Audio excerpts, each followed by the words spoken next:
Hi everybody, welcome to Microsoft Flight Simulator, and it's just been the 40th anniversary of Microsoft Flight Simulator, so I thought I would share some musings about my experiences with Flight Simulator right at the beginning.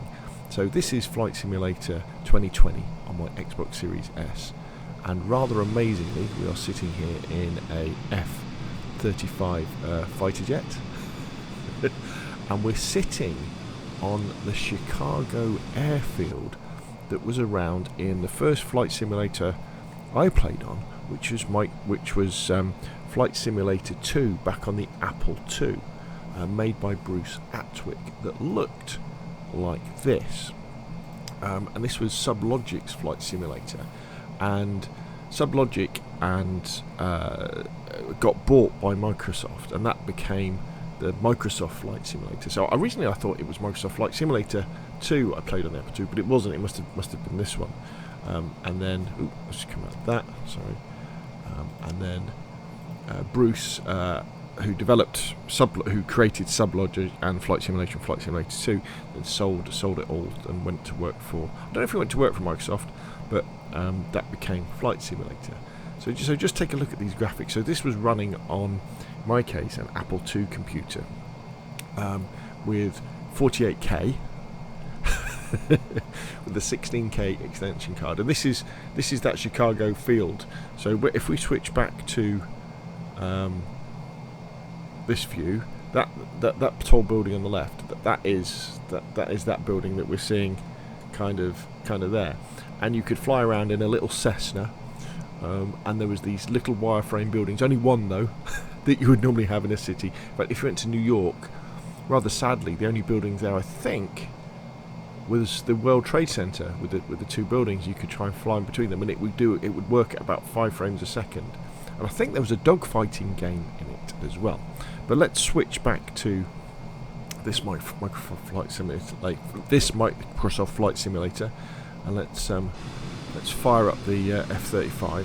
Let's take her for a spin, and let's crash through these. Luckily there's no collision.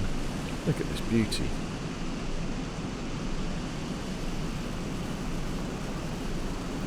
Let's take her up.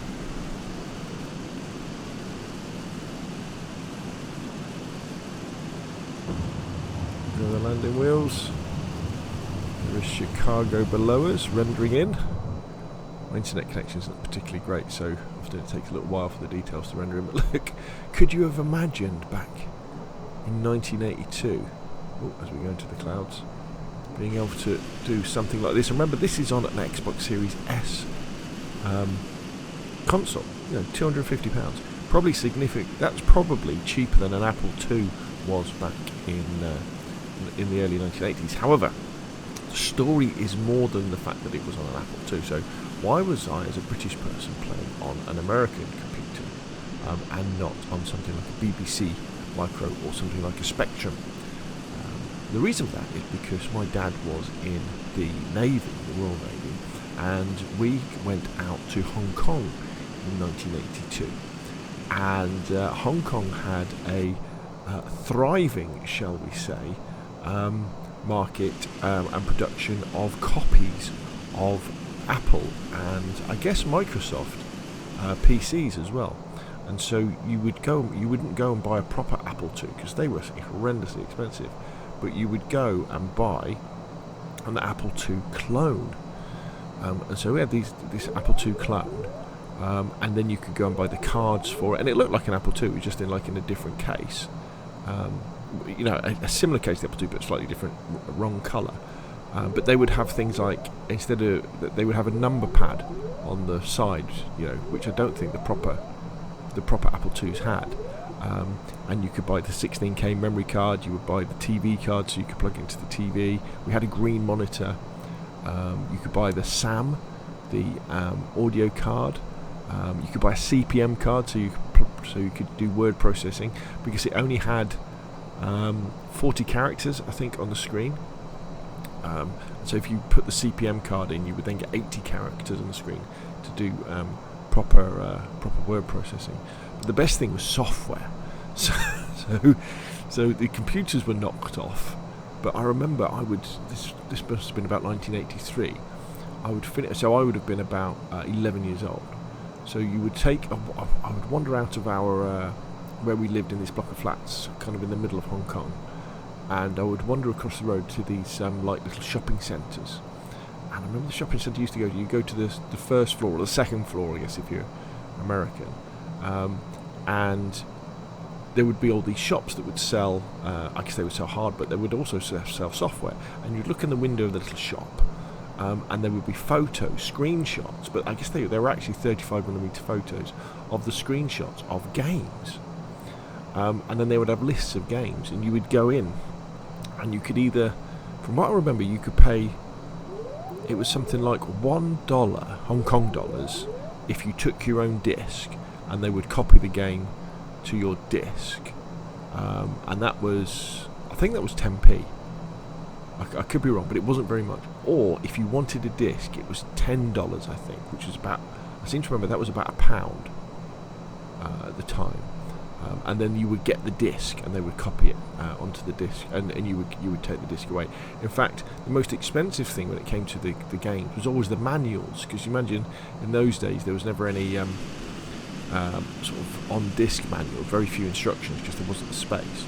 So what you would have is you would have a manual that would come with the game, and in fact, if you bought a real game, they would come in quite a big box, and you'd have these nice manuals that were pretty impressive. But so what you could also do, the most expensive bit, you would pay, and they would photocopy the manual for you.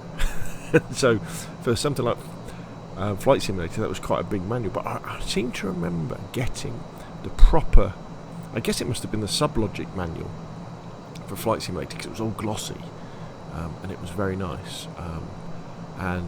Yeah, so you would have games like, say, North Atlantic 86, which were incredibly complicated, that had these huge photocopied manuals that you'd have to do. So that was pretty cool. So yeah. So did I actually play Flight Simulator that much on the Apple? I would fire it up and I would take off and I would fly around a bit. But to be honest, what would happen is once you got out of the city, it would be a little bit boring because there wasn't that much to do. I guess unless you were really, really into flight simulators. I seem to remember quite liking the